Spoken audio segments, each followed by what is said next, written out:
hum, quick. Quick. They were quick jabs too. And left some gravy. He left some gravy. Strick, who was the actual toughest dude in the league? Who was the one that, like, for everybody who talked about it, who was the one that everybody was like, nah, dog, I need to go to the other end. I'm gonna go and sit down and let him handle his business?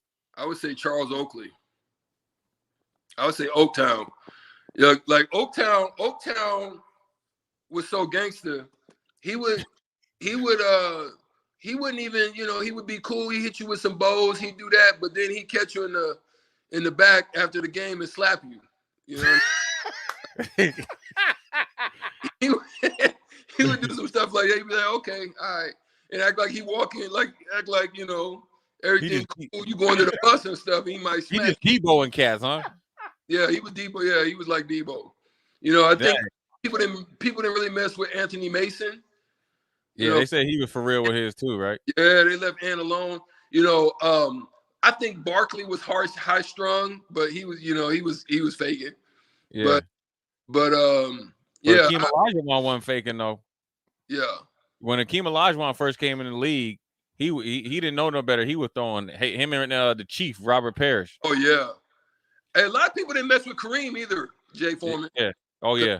Because Kareem will hit you with that long arm of the law. You couldn't reach him. Yeah. Who was the cat when he was playing for the Bucks or something that elbowed him, where Kareem just stopped and just fired off on it? Oh yeah. Oh yeah. He dropped Tom Janovich. I think that was the one. Yeah. Yeah. No, it was we were I was in Charlotte with the original Hornets before they left town and went to New Orleans.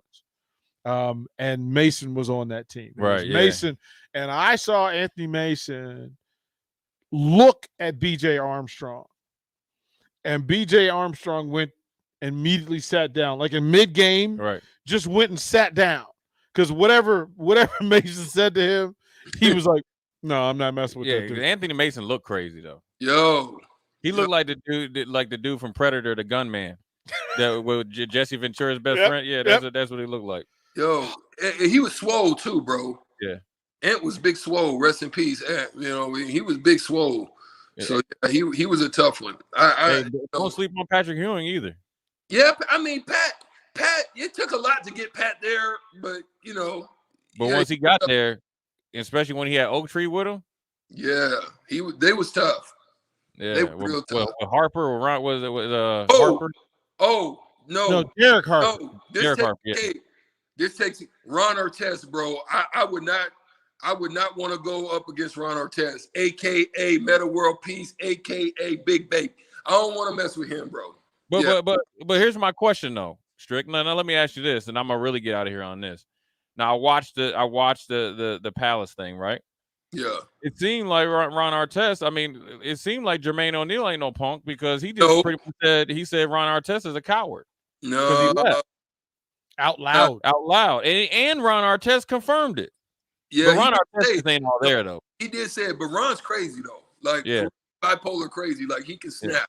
Now, J.O. ain't no punk though. Real talk. Right. J.O. is not a punk. He will get them things up. You know what I mean?